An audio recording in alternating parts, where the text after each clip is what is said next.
Now we're recording. We are on our way to Dallas, Texas right now. I am working with the one and only Read the Hat, Seek Him Creatives today. How long have I known you, Chris? You've known me since I literally have this saved too in the photo date. It's like December 21st of 2021. I remember it actually clear as day. That's kind of cute. You remember the day. I don't remember the day. Bro, okay, so background, like Zay was literally my first friend in Austin. Like I mentioned this in so many different like types of podcasts or anybody I talk with someone like, how'd you get connected in Austin? It was this guy right here. This is a legend and one of the OGs of the Austin creative business. Let's keep it down. Not that big legend. We just yeah, but it's been a while. Just for real. It's been 3 years now. Yeah. It's crazy. I forget. Did you DM me? Did I DM you? What was I think the it was situation? mutual. I think we it's like probably one of those things where you comment on each other's posts and it actually evolves into like DMs and then like, bro, let's get coffee, you know? Yeah, I know we met at Merit Coffee at Sea Home, and then literally like a week after, not even a week after that, I had a gig that came my way. Yeah. And I was like, look, I can't take this, but Chris, you want it? Welcome to the city. Yeah. I mean, that's one of the things that I love about Austin creatives. It's like we all know each other. Yeah. If someone messes with one of us, we all know. We all know. So if you're a brand or a person out there and you're not treating your creatives the right way, we all know about it. Don't act like no one knows. Like we all know. Like we all homies. You know, we all keep each other informed with, hey, this client did this to me. Just keep yourself protected. Go work with them. There's no there's no shade on that, but just know that this might happen. Yeah. But just know this might happen. Yeah. Yeah. I mean, they could have changed their ways, but it's just like what was encountered back then. Yeah. For sure. So tell me, Chris, what would you say? Define yourself as what type of creative you are. I know you shoot a lot into the fitness scene. Everyone knows you for your fitness, how you're swole dude working out, doing Olympic style lifting. But you're always out there shooting and editing 24/7. Like this man don't sleep. Like he will be back from an event, straight to his computer, knocking out edits and giving them back to the client, which is impressive.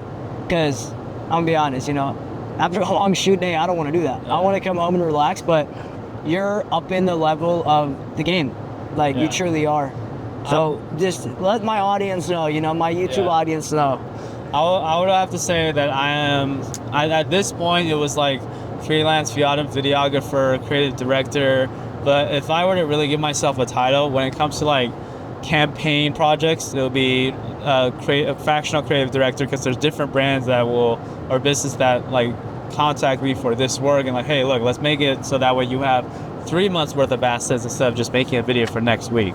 But so instead of thinking about it like a project or a small level, you're trying to help the brand get a content bank, a content library going so that they can utilize it and have more purpose for it. Yeah, so if I would have to say an official title, I would say more of like a video production and media campaign consultant. So because like my goal is to, one, produce videos at high quality and also at an efficient level, especially in the event scene. But when it comes to apparel or any other brand or business that want X deliverable, hey, look, I'm here to advise you, like, hey, you need to be looking at the next 3 months rather than the next week of content. Yeah. That's what's... We're also driving, by the way, so... Like I said, we're driving to Dallas, we're trying to avoid these 18-wheelers and shit. Just do a close-up on that. we both what? Yeah, I thought it was a one lane for a second. I was confused. But yeah, that's kind of exactly where I would produce it, because a lot of times people will come up to you with an idea, but the next level of how you make yourself different, in my opinion, is you start offering the ideas that you can bring to the table, and they're just like, oh shit, I only thought of this. I was thinking of that, this and that. Like, oh. Yeah, well, I think that's the thing with brands, right? Brands are, I feel like when someone, even as an individual, I know a lot of people who are, how do I say this? Like, they're individuals, yet they're their own business. You know what I'm saying? Like, they are the business. Like, the brand is built behind them. And I feel like every time, even with those type of clients, they're always like, but I don't think this is cool enough, or I don't think this is that. But at the end of the day, you are cool, and you are a brand, and you need to promote yourself. And I think working with brands and businesses, you said it the right way, where it's like, they're looking at their content as like, this is what we need to accomplish, this is what we need to do.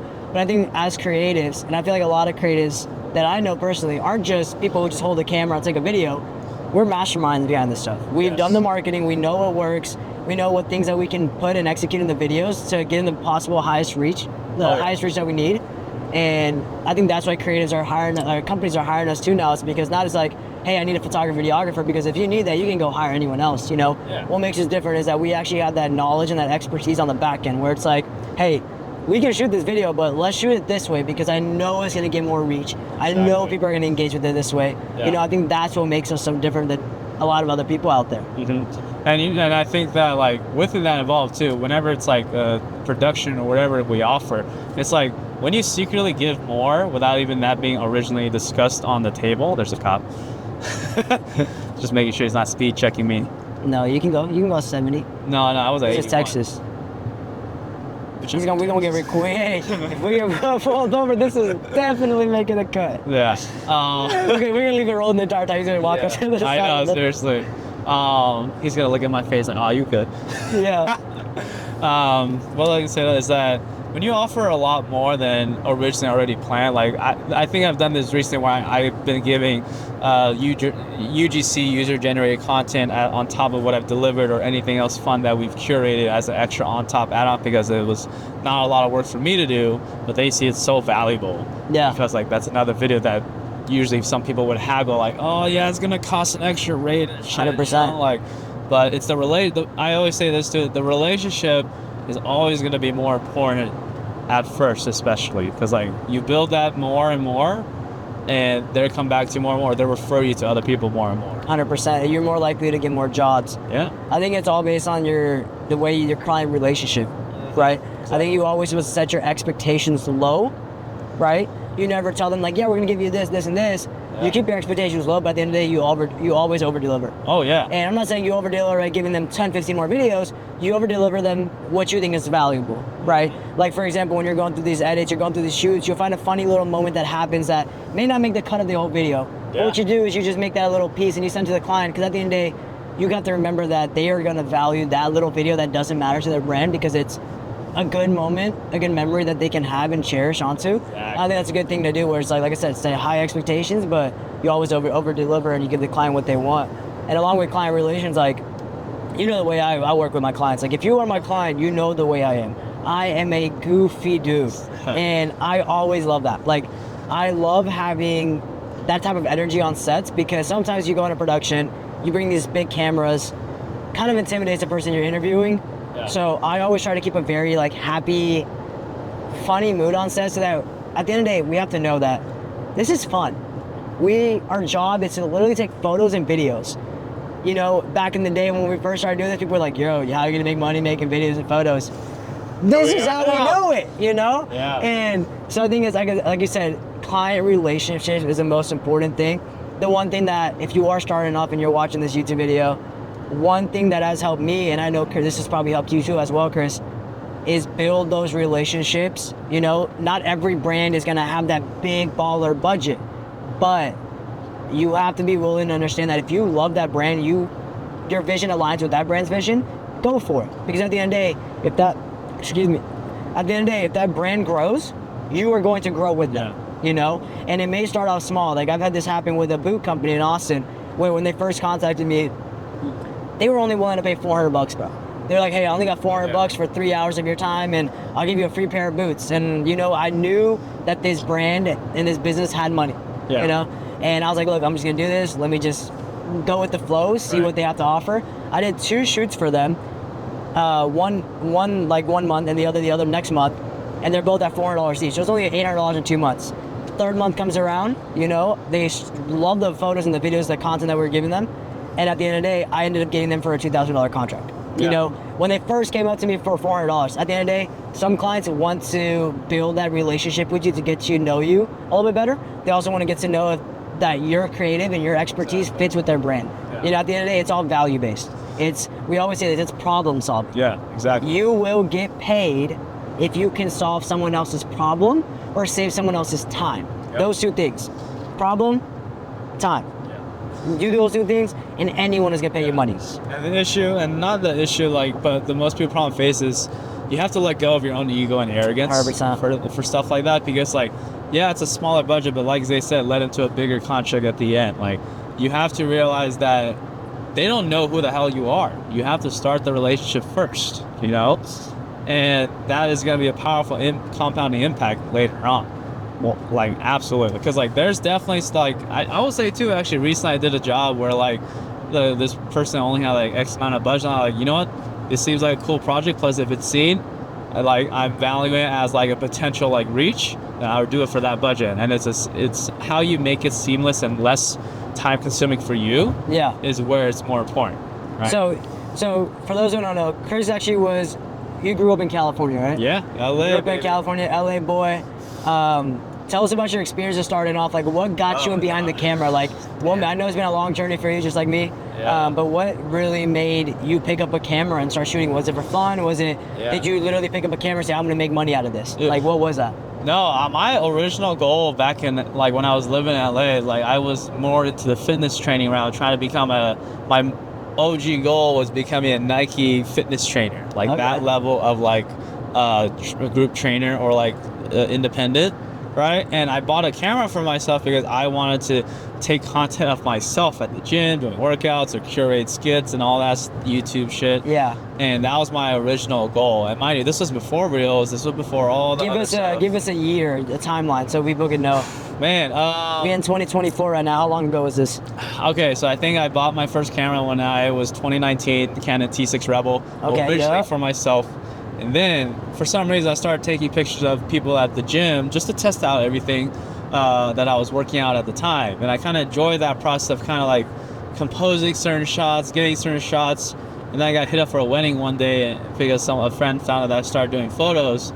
And terrible, like not the best gig I ever had. I probably fucked up on a lot of shots because one, you have a Canon T6 Rebel, it's in a dark ass area. Yeah, no low light flash. is possible. No flash. Oh, no Photography flash did not know anything about flash. Oh Lord. Yeah, man. So, and you know what's actually interesting? I actually worked with someone too. I had my first friend out there too as well that we kind of started our own thing, like Chris and Ethan Photography, I think. That was Ethan. I don't think I met Ethan yet. Dude, no, he was doing it for a little bit, but not really seriously. Yeah. He was a member at the CrossFit gym at the time too. Okay. And then found out that Aaron Hahn, great friend of mine, best friend, and was doing photography, and we both bought the same camera, Canon EOS R, in 2020. Yeah. Is when I started investing more into the equipment / also skill set. And this was also COVID also. And that's when people were making like day one of photography videos, and like I just shot photos in my room. I shot like me in a shower type of shot. It's like very like just TikTok, Instagram. Cinematic. Yeah, photography. When I took pictures of my fucking Iron Man pop toy, That was your photography. You gotta practice on anything you find. Exactly, and especially during COVID. And then me and Aaron had like the light up masks too as well. That purge. Yeah, exactly. So, and then of course like that evolutionized to like starting to work here and there in photography, but not a lot in LA. I did not do a lot of work in LA. I just kind of like, and if I did do work, they were very low budget, low pay. It was more of like building the skill of like how to edit and understand like what deliverables, how to conversate in like a meeting, of just like with any client. Because in LA, it's really a bidding war, because there's so like Austin has a lot of the creatives, but there are a lot of creatives too in LA, and sometimes they're always looking for either the very high resume ones or the very low budget ones, because that's just how it goes. This is what I've personally seen. Yeah. And it was a tough market. And then got introduced also to another great friend of mine to this day, Brady, who does a lot of video, and I think he photo and video, I think, and like eventually like when I moved to Austin in 2021, that's when I really started video. Because like I think that I remember that. Yeah, like I could have gone a certain length doing photo, but I think investing in video, and because I wanted to vlog my journey of moving to Austin and everything, so practicing on myself, practicing at the gym that I was coaching at that I applied for in Austin, making reels for them, doing their social media, and then that got me connected to a menswear company and even Zayd. I took pictures of Zayd for his birthday. Yeah, those pictures are still my most like, I love those pictures. When you do the red shirt with a Jeep, oh my god, The Jeep looks like a Benz too. Dude, it looks pretty clean. It's really dirty, but it made it look clean, so it looks I nice. got a lot of Photoshop on that thing. But I think within that, like a year and a half, 2 year span of like obsessing. Like when you are in this kind of nature at the beginning, you have to be obsessed.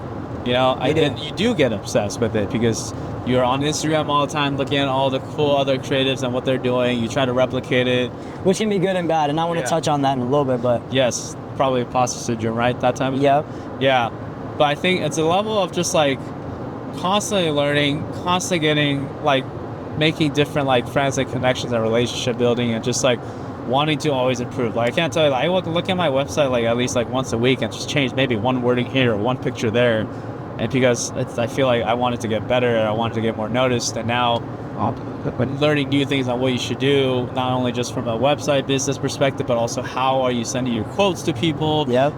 There's There's always ways to improve. Exactly, and it's a never-ending journey. Especially like when it's like some people start either a filmmaker, videographer, photographer, but at whatever base you start off, you start the level of just curating and creating. Once you get past that level, in my opinion, it's now about like, what is the route do you want to be in? Do you want to be just the photographer, cinematographer, or videographer, or do you want to build this into a sustainable business for yourself? Yeah, and not saying that you can't be a photographer and still have a sustainable business. It's definitely obtainable. Yeah. You can solely do photography and make it. You can solely do videography and still make it, right? But at the end of the day, I think what you're trying to say is you rather open up your skill set, right? Yeah. And that's the same thing with me. When I first started into the creative avenue, I started back in 2016. So it's 2024. It's been a long time now. It's been about 8 years. But when I first started off too, I was just doing photos. You know, I picked up an old T3i that my mom had laying around. Started taking pictures of my friends, my family, and then next thing you know, I started working my way up to the NFL athletes. You know, and it kind of thankful for it all because it went kind of quick. You know, and that's what happens when you fall in love with the process of creating and something that you're passionate about. You will end up putting however many hours and the time you need to get it done because you truly enjoy it. And that's what people say, right? When you love what you do for work, it doesn't feel like work. I mean, although it is stressful sometimes, trust me, but at the end of the day, we're thankful to be doing what we do, and that's why we're able to put the hours and that time into learn these new skill sets and improve and all that. And same thing goes for me. When I first started, like I said, I started with photography, and then as time went on, I just started recording videos. You know, the camera wasn't the best for videos, but we still managed to get it done. Was learning, was experimenting for the longest time. I'm pretty sure I was shooting videos, and for a year until my friend Blake Takushi, who, amazing story about that guy, and I would love to get a chat, a video with him as well, like a car drive. I might even make this a series, just driving around people and just hop in the car and let's have a chat. But yeah, he was doing the same thing. He was doing a lot of more videos, not photos. And I met this guy and we said, hey, how about you teach me videos and I'll teach you photos. So got him into photos, helped him with that, tips and tricks, editing, all that. And he did the same to me, right? Like I said, at the end of the day, you can be in your own bubble and protect your secrets and gatekeep and do what you need to do. But at the end of the day, I'm not that type of person. I know Christian's not that type of person. I think at the end of the day, if someone truly wants to know something, they will find a way to make it happen, right? The internet is crazy too. The internet's crazy. Like I feel like you can go on YouTube and like, this is my thing. And a little backstory for those who don't know, I was actually going to the University of Texas at Austin to be a doctor. Like that was my initial route after high school. I always wanted to be involved in sports. I always played sports growing up, never watched TV, never watched movies. It was just crazy because I'm a creative and people are always asking me, where do you get your inspo if you don't watch movies? But I don't know. It's always natural life experiences that I'd say. But I remember when I was starting off, like I was going through the medical route and then I fell in love with the whole creative stuff. And like I said, you just don't know what's gonna happen. You know, I think life is all about risks, you know, and you have to take the risk to get to the next place. If you play it safe and play it fair and just kind of coasting with it, just to go with the movement, you know, you'll see a 1%, 2% increase, but at the end of the day, you're not gonna get that big jump like you need. You with any type of risk and gamble you take, right? And at the end of the day, I think my biggest thing was I believed in myself. You know, I knew that if I put 110% of my effort into the creative stuff, I knew what could happen with it. And I think at the end, it's about believing in yourself. And there's so many people, we were talking about this earlier before off the cut, but we were talking about this earlier saying how there's so many young kids moving to Austin. I mean, I'm 27. I like to consider myself young. Chris, you young too. But like there's so many young people moving to Austin, you know, and then we've been seeing these kids rising up and doing things that we were just like, yo, what? Like, this is amazing, you know? Yeah. And it's never like, oh man, like they're taking our gigs. No. If they're hustling more than you, just pick up your pace, get up off your ass, and move. That's true. Find clients. There's enough money to be made for everyone out here. Just be the person you are, be friendly, be coachable, be workable, and just create some badass shit, bro. Have fun with it. Like, true. no stress. Yeah. No, like, to what you said is so true. Like, you know, like, if someone ever fears or thinks that, like, someone stole someone else's client, like, that's just, like, you pointing the finger at somebody else. It means that, like, It means you're not doing enough. yeah, you're not doing enough. You're like, what's it called? The amount of stuff that you provide is no longer, like, as useful or, like, Yeah. not as, like, what they need at that moment, you know? Like, you gotta keep on working hard no matter Low what. expectations, over deliver. That's what Yeah. it is. If you keep giving your client the same stuff over and over again, it's gonna get to the point where they're just like, well, is this money valuable? You know what I'm saying? From a brand's perspective, whenever you contact a brand, this is my mindset in it. Like I said, you solve a problem or you save them time. Yeah. Two things that people are willing to pay money for, right? And if you're solving this problem and over time, it's the same thing, you're not innovating it, you're not bringing new ideas forward, you're doing the same thing over and over again, the client's gonna get fed up. It's a relationship, right? Think of a relationship with a partner. No matter how long you've been together for, you still need to go on these dates. You still need to spice things up in the relationship, make things exciting, right? So same thing goes with the relationship with a client, right? You always have to be, as a creative, they know their product, they know their business, but they come to you for that creative expertise, right? They know what they want in their head. They're like, oh, I want my product to look like this and feel like this. But they don't know the details that it takes to truly make it happen, right? And that's where we come in. That's where you come in as a creative, where it's, okay, how can I make this vision come to life over the top? You know, if they have a vision and you're just like, hey, like, here's a video, you know, and you didn't put your all into it, that's how they're feeling too. Yeah. You know, and so you have to, at the end of the day, you have to keep your client happy. Exactly. And if it becomes, you know what I always what I've realized now too as well is, like, you can bring other people onto your project, you know? Oh, 100%. 110%. Especially, and that's a conversation with a client, like, hey, look, we'd love to create this and this. We just need to expand the budget though. Yeah. Because I need to bring on other people for this scale of a project, you know? And again, like when we said in the beginning, like, Austin has such a cool creative community where everybody's up for it, everybody's down for it, and we're all looking out for each other, like, yeah, no, I'm gonna get you paid. Like, Zaid's on this trip with me to this roofing company that Yep. we have, like, I got hired on for. I say, can you be my second operator? And I asked him, what's your rate? Yeah. I haven't budgeted out anything because I want to make sure you're paid fairly for your time and your skill. What is it? Yeah, He's- and that's the way we do it too. You know, it's like, yeah, you can have a production, you can reach out to a client, and if you already know you're gonna need help on that project, and let's say you reach out to someone, Chris said it the right way, and this is what we do too at Mazu, which is we ask the creative that we want on set with us or on production with us, we ask them what their rate is.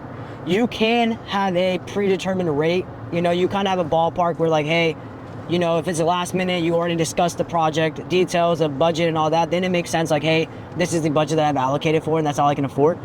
But if you do know that you want someone on set with you, always ask that person, what do you want out of this? How much do you want paid? And obviously, like I said, Chris asked me before he even contacted, when he was in contact with this roofing company, he asked me, he said, yo, how much do you want? And then I asked him, obviously, what are the details? 5G. Yeah, I said 5 Gs. It's just like it. No, it's not 5 Gs. It's not. But, but, you know, I asked him, I was like, what does this project entail? What do you want me to do? And stuff like that. And like I said, communicate, be friendly, and make some friends. The creative scene in Austin, like I said, I've lived in Austin my whole life. I've been here since I was 4 years old.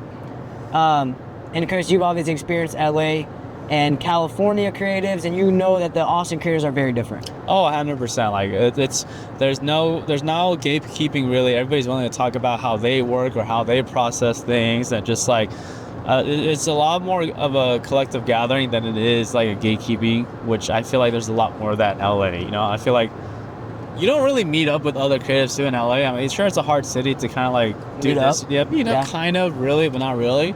But I think there's more effort involved in Austin for some reason. You know, Austin's always been an artsy city. Yes. You know, I mean, I know a bunch of people. For example, John Scotty in the food industry. Man kills it with food. Every time I see a restaurant, brand new restaurant pop up, I know John's gonna be out there. Ian And Jasmine, if you don't follow them, they're killing it. Filmmakers to next level. I'm saying real filmmakers, Yeah. not filmmakers. You know, they're real filmmakers. Like they know they study the light, they go through the practice, they go through the reps to make it perfect. You know, and that is amazing to see. So with Austin, it's like if I ever need a specific type of videographer, shooter, if I have a real estate gig, a fashion gig, a lifestyle, sports, product, restaurant, whatever it is, I know who I'm gonna go contact. You know, and that's why relationships are so important. Because at the end of the day, if I can't take a gig, I'm gonna pass it on to him because I trust him to get the job done. Vice versa, right? It brings to another level of experience and also just professionalism too. Because like at the end of the day, when you see all these different types of projects that involve different people, there's a certain reason behind it, and there's always a certain why too as well. But also it just makes, and you know, when a client thinks about that too as well, they're not focusing on the other creatives that you brought on. They're focusing on like, wow, this person really cared about my needs and brought on this person to make sure that it excels. So I'm gonna hit up that person again when I have another campaign, and he'll know who to bring back on board for that campaign. Yeah. And I mean, I just did this recently, but if you go back on my other YouTube video, you saw the behind the scenes production that we just shot with Greater Goods Coffee. Yeah. You know, I brought out a behind the scenes videographer and a photographer to take photos of us in the working in the industry and stuff like that, just so you guys can see what it's like behind on set. But another reason we did that was so that we can take those behind the scenes pictures and show the level of quality of work, show our crew, show the gear that we use, the equipment that we use and all that, so that we can land the next client, you know? And I think that's the most important thing about leveling up. I will say right now, I'm a great creative director. I know my ideas, I know my vision, I know how to execute, I know how to get a team together. I'm a great leader, I'd say that. Do I know how to do lighting?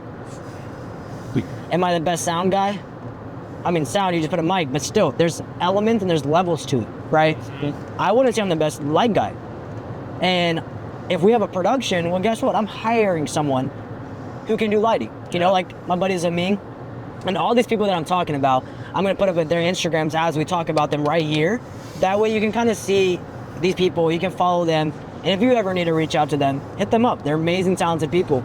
But like I said, you end up at the end of the day, I feel like the best way you can grow is by focusing on what you're good at and letting your ego go to the side. Like, leaving your ego to the side and realizing that, look, I might not be the best at lighting, but I know Zaming is, and I know my client's gonna be happy. At the end of the day, my goal, like I said, keep your client happy. Your client's happy with the end product, they're gonna hire you again. Oh yeah. If I were to do lighting for that set and the client did not like the lighting, well, guess what? I ain't getting no shoot again. Yep. You know, so at the end of the day, I'm gonna do whatever it takes to my clients happy. We all get our paid, whatever our rates are, and we move on for the next big project. Oh yeah, absolutely. Well said. Honestly, it's just after that, it's just really just like, you know, you gotta figure out like who you are and what you decide your role in yourself and like what you want to have for yourself in the future. Yeah. So I would say let's talk more about to the kids that are just starting up. The people that are, whether you're a kid, you're an adult, whatever it is, age doesn't matter. I know people like, there's a guy, I'm gonna put up his name again, my big camera guy, Houston. His name is Mike DeLeon. Amazing dude. He used to be in the oil field, I'm pretty sure, for the longest time. I think it's been 6 years. I think I just started his Instagram. Crazy. He was in the oil field for 6 years. This dude is about 30 to 35, that range. I'm sorry, Mike, if you're listening to this. Call your age out. But he didn't start off as young as I did, right? Like a lot of people. But he worked his way up. Yeah. He worked his way up, and the one thing that I respect about the guy is a hustle. If you follow Mike, you already know, man does not sleep. Constantly on the go, go, go. At the end of the day, it's about your hustle. How bad do you truly want it? Yeah. You can sit back at the crib and expect all these gigs to come in your way, and you might make a few bucks. Or you can get your ass up every single day and go bust it. Yeah. Go find it. Go on LinkedIn, go on Craigslist. Do what you gotta do to go find these gigs. You gotta start somewhere, right? I agree to that because, like, you know, with the hustle part, like, there's a reason why I get hired out for a good amount of events because, one, either referral, or two, they understand, they see whoever's at the event. Like, when I am done with an event, if it's from 9 to 11, I deliver that video recap reel for them by 1 or 2. Yeah. It's a few hours out the event, and they're actually surprised, like, whoa, we usually get something like 3 days, 5 days later. Even a week, 2 weeks later. Yeah, exactly. But the event's already done. Yeah. People already forgot about it. You gotta think about the value to the client, right? And that's what you're putting forth. You're putting forth that, hey, this is an event. People just attended it. People are still talking about it. Yeah. Let's get this content going fast so people continue to talk about it, right? A week goes by, you deliver the content still will be fire. Then you might not get better engagement because people are not talking about it no more Exactly. Or like, after the week. yeah, the reshares too. But like, the hustle is probably the most important when anybody starts off. You know, like the hustle in learning the skill, learning what you're doing, and even shooting on your own. I don't even know, do a water bottle spec project for yourself and like get practice. You know, shoot with Yeah. other people, ask other influencers, hey, yo, I'm just starting off. Would love to shoot a fitness video for you, or like, you know, would love to do this for you, you know, because like you need to build your portfolio first. Yeah. You need to build the skill set. You can't just immediately start off charging off the bat when you don't have the proof. 100%. So my question would be, what was your first paid project? Oh, Right? wow. And if you don't mind saying how Yeah. much the amount was. Oh god, I have no problem saying that because man, it was like $50 for like 75 photos of this like these two DJs by the way that needed new photos. And why the hell did I even deliver 75 photos to these it was like split, but why the hell did I deliver 75 photos of DJs who just needed pictures for like their music or whatever, or like for Instagram posts? Like $50 is what I charged. But again, like I didn't know shit. But that was after like I did have some level of skill in taking photos, and I didn't know what to charge. So I was like, hey, look, $50, let's have a photo sesh, you know? Yeah. That's what I did. So it was very valuable as far as, I mean, no, it was not invaluable. It was very cheap for what they got. But again, it was valuable to them. It was valuable to them. But like, again, it's just starting off, you know? You're never really going to know what your rates are, and that's fine. It's a learning progress. But again, once you learn more from mentors that you have or friends that have been in this industry, the way you got to start off though is the hustle, and also just showing that you can do the work. Like you will never be hired for an apparel shoot, whether video or photo, if you don't have that in your portfolio. Absolutely. And that goes with anything, right? Like there's a reason why you are hired for something. It's because they saw you able to curate something close or in relevance to that. And that's why they emailed you in the first place. Yeah, like I said, at the end of the day, I would say I'm a creative, but I lean more onto the business side of things, right? I try to put myself in the brand's perspective. Yep.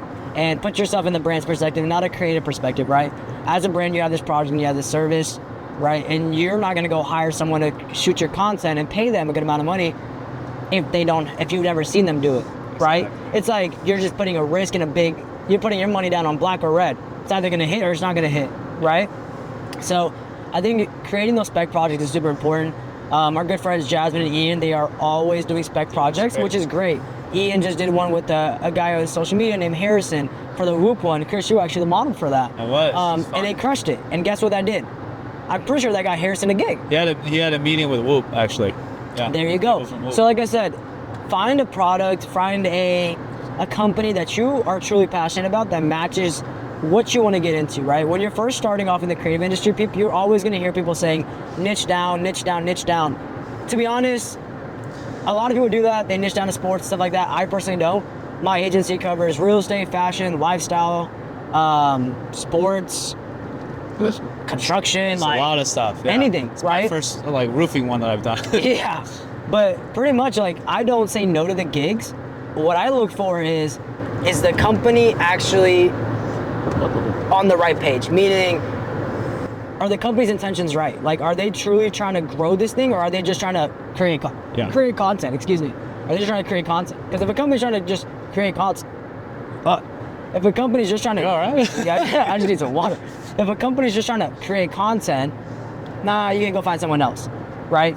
I'm here to solve a problem. That's how I'm gonna get paid. Yeah. If I solve this problem, the client's gonna love it, right? So put yourself in the client's perspective. Why would they hire you compared to someone else? Yeah. And don't think that I know, and that this is a great conversation into gear. People are always saying like, I don't have the top of the line gear. You don't need to. I've seen people. I have an FX3, FX6. Yeah. You got FX3 full rig setups. We got all the gear in the world. There's these young cats coming up out of the blue with an A7 III and an A7S3, blowing people out the water. It's not about what gear you have. It's about how you use that equipment. Actually, also too, I learned that very like a year, probably 8 months ago, just like because I went from like doing gigs that were all fully set up, and then realized like, wait, I don't need all this extra stuff. I can literally just have my camera lens and a shotgun mic and produce the same thing. Of course, there's like scenarios where you show up with it because it needs it, or like Yeah. the show factor. Yeah. But realistically, a lot of people can get a lot of stuff done with just a camera and a lens. It's Camera, lens, and a one light shot. That's all just- you need. Yeah. You know.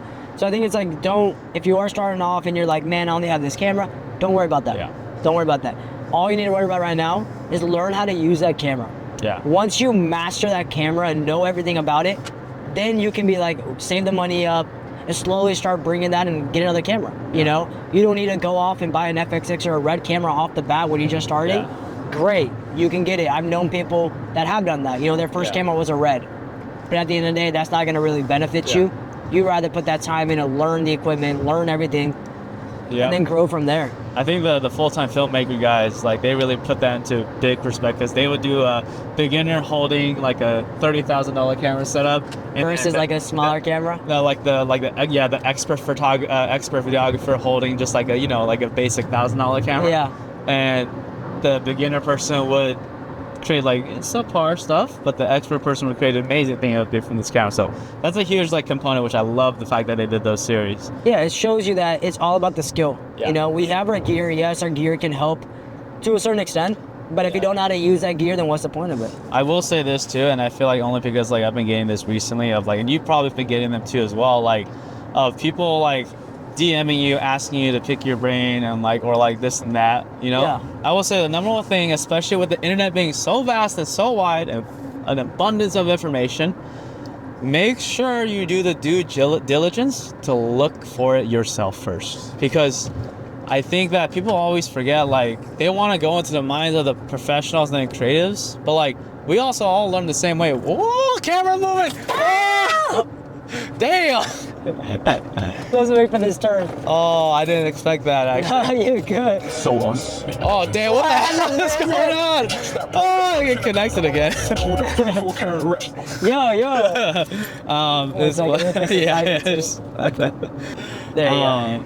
no, I think that, a lot, the way we learn, ourselves, me personally, I was just looking at a bunch of YouTube videos and making mistakes. And then, when I was like shooting with friends at that moment, I asked like, hey, what do you do like differently for this photo, but really all the information out on the internet. But I think there's a lot of times where people just reach out to like either people like you or me, or like, It's other, like, how did you do this? yeah, how did you do this? Or like, and that would be the first message too.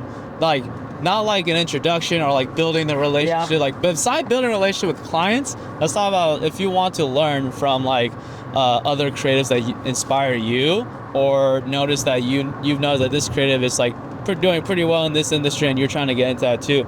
You need to build a relationship with them too as well, and not just ask like, hey, I was wondering how you do this and that, and like, oh, what do you set for your rates? Like, you gotta not go there first. You gotta, if you want to get to know that person, you gotta build that relationship first. Or even on the internet, all that information is there too as well. Yeah, for example, when Yeah. I see cool videos and I see a flare or an overlay or something like that, I try my best to just Google what I think that overlay and that Yeah. visual cost, or the name is. But like I Yeah. said, you said the right thing, because like I always get the messages like, hey, how did you do this? And am I inclined to kind of respond to that? It's I will respond out of obviously like kindness, but like, it's like, You gotta find a way to reach out, because at the Yeah. end of the day, like, you're asking for something for someone, you gotta give them some sort of thing back, Or like I said, just truly ask, learn from them. And I'd be like, hey, can I take you out for coffee? I've had a couple of people that have, hit me up and have told me, they're like, hey, like, I just moved to Austin, or hey, I have these questions for you and I'm like getting into this industry. Can I pick your brain over some coffee? And I've done that when I was first starting off, when I was first at UTs doing all this stuff, I didn't, like I said, and I still feel like this. I still feel like I'm still learning more about it, I'm not perfect. I'm learning more about this craft and this industry as the day goes on, learning mistakes, and mistakes happen, but you got to learn from them and move on. Yeah. And I used to do the same thing when I was first starting off. I would reach out to the people that I knew I reached out to people that were at the place that I wanted to be, right? And I sat down with them, asked them questions, saying like, hey, if you were in my shoes, what would you do? And learning that what they did and stuff like Yeah. that, and kind of going along that track. Obviously, your journey in the creative industry is going to be different than someone else's. Yep. But at the end of the day, you have a blueprint, right? Yeah. You start small, you get bigger, you grow the connections, you Yeah. grow the client relationships, and see where things take you. Yeah, I mean, like for me personally, like I think the way I like been able to connect with other people is just like one, I'm a fan of another person's work, and I always like to be, and that's what I comment first if I DM like hey, just love your videos. You know, I think a good person would be Edward Lee. It's crazy creative, awesome, it's aesthetic. But the main thing how I create a right now internet relationship with them is like, yo, honestly, your videos are so amazing, and just like complimenting it because I super appreciate the advice that he gives. Yeah. His 30 real series of tips, or like just what he posts, but never like, you know, like what I'm trying to. I don't want to do a take like comments or questions, you know? Yeah. Because like I'm trying to compliment him and develop like a friendship relationship with him, just as like of the work that he creates. And like crazy part too was when he followed me back. I was like, what the fuck? He's You know? big on YouTube, so congrats on that. Yeah. You guys over 100K subscribers now, I think. Yeah, it's funny that you were talking about that because I was like, wait, I remember that guy on YouTube. No, kind of cool. And then it's just like really like, I mean, like there's really no question I thought of to ask him really at this point, but like really it's more like I like to create a relationship with people of their work that I'm a fan of. You know, I'm just like messaging them, giving them a personalized message like, hey, you know, I've been following your page for like X amount, love the work that you do, man, like it's amazing, want to see more, you know, and just like that kind of relationship building. And I think that with that being involved, like, you know, like Zaid said, that there's something that you want to Google. Like I literally don't know how to mask stuff all the time, and sometimes I forget. I will literally go back and Google, how do you mask this? Yeah. Just like, and nowadays, it's there. Instead of back in the day, you had to watch a big YouTube video, 10, 12-minute video of these guys going through it. Now you got YouTube Shorts, I got TikTok. I literally look for the videos that are like 90 seconds long. Yes. Nobody got time for that. Nobody got time for that. They cut it straight to the point. That's all I need to see. Speed it up, times 2, run through it, right? What I always do, what I say is a great suggestion is if you're starting off, or even if you're in the middle of your career, or already down your career path and you're doing great, what I always say is have a notebook, have a little sketchbook, whatever it is, but write these steps out. So what I have is I have a little journal in my house. Every time I learn something new, whether that be skin retouching, whether that be masking, any cool clone effects or anything like that, I just write how to do it in my thing down. I'll be like, first step this, second step this, third step this. So now I don't have to keep going back to a YouTube video. I just gotta open my journal and be like, okay, where is this effect that I learned before? And now I wrote the steps down that I can interpret myself. And you go learn about it like that. Yep. But there is, like I said, there is a way to reach out to people if you have any questions. Don't just reach out saying, hey, I love this effect. How do you do that? You can't expect people to do that. You know, I've done that in the past. I'm not gonna say I've never done that. So it's a little. I have done that when I first started off, and I always realized that people would always say YouTube, you know? And we don't get true. At the end of the day, we didn't learn from YouTube, but I'm not gonna say, if you're gonna message me, I'm not gonna say YouTube. Yeah. I will be like, hey, this is the exact YouTube video that I saw. Yeah. You know, I will send you the exact, link. Yeah. I'll send you the link to the YouTube video. Yeah, because like I'm not gonna sit there and explain it to you. It's not us trying to not tell you. It's like we're just trying to advise you on like, watch this video because this is how I learned it. Yep. I advise you to do it because at the end of the day, like, you need to learn how to do things on your own too. And like, because like we've did it before, we're just trying to give you good courtesy back of like, here, watch this video and you're learning exactly how to do it. Yeah, and we're learning as we go. Like I said, like we don't know all the secrets, you know. But like I said, as you grow in this career, and as you grow in your journey of being the creative, you slowly start to understand what's right and what's wrong. You know, I've definitely had gigs, and this is another leeway, but I'm saying like I've had gigs where I go to a shoot, and I went to a shoot to work with NFL athletes at a reunion type of thing. We had Hall of Famers, we had quarterbacks in the league currently playing, all that. I go home from that shoot, and my SD card, I plug it into my camera, nothing pops up, and I'm flipping out. Because I'm like, I just shot this big thing, and there's no work, you know? So there's things that I learned from that. Hey, don't only have one SD card in the camera, I have two. Because if it doesn't record on the first one, it'll record on the second one, right? So I feel like as we go on to this career, we're still learning things. You know, you're never gonna be perfect. There's always things that we can improve on. And that's why it's so important to put your ego to the side and understand what your limitations are. Everyone has limitations. Nobody's perfect, we all know that. But put your ego to the side and figure out what you are not the best at. And next time you have a gig or next time you have any sort of job that you know you can do, find someone who can, bring them on with you to help you out, right? You can still be the one taking charge of the project and you can always ask them for help. You shouldn't feel like you're in this alone, because at the end of the day, you're not. There's a millions of people in this world. We're not the only ones doing this creative stuff. There's millions of people out there doing it. And at the end of the day, people always say this market is oversaturated, and well, so is gas stations. So is the fast food industry. So is sales. So is there's everything is oversaturated. Like, what are you gonna not do anything at all because there's so many people doing it? No. At the end of the day, find out who you are as a person and who you want to be, and go create that content. 100%. It's been a great chat. It's been a great chat. Yeah, we're about to head to our hotel soon, like 4 minutes. Yeah. Hope you get a lot of value from what we discussed, because we're not trying to, you can look up anything online when it comes to camera settings, how to compose this and stuff like that. But what I think Zayd and I love talking about is, one, not just business side, but also just growth in yourself as a creative and how you operate as a person. I think that's 100%. The most valuable thing that you're really ever gonna learn forever, because you can always look back on how to record this or what setting to use or this type of edit style, but to have the really good skill of learning how to talk and learning how to communicate is forever going to be changing, and will be different from person to person to person. You have to be able to communicate whoever you're talking to. Perfect. Good stuff, Brody. Well, we just got to our hotel. We're literally a minute away. Appreciate you guys for staying tuned, and if you watch this whole thing, appreciate you guys. Go look at the other videos. Oh! My camera's about to fall. Anyways, thank you guys for watching. Hope you guys enjoy the video. Hope you guys got something out of it. We'll be coming up with more series like this. I'm going to try to bring on more people, a lot of the homies in the creative industry, that can drop some more knowledge bombs on you guys. And I hope you guys grow. The whole thing is we are growing with you guys. Like I said, we're not perfect. We don't know what we're doing either, but we're making it work. So thank you guys. Hope you guys have a good one. Yes, sir. Peace.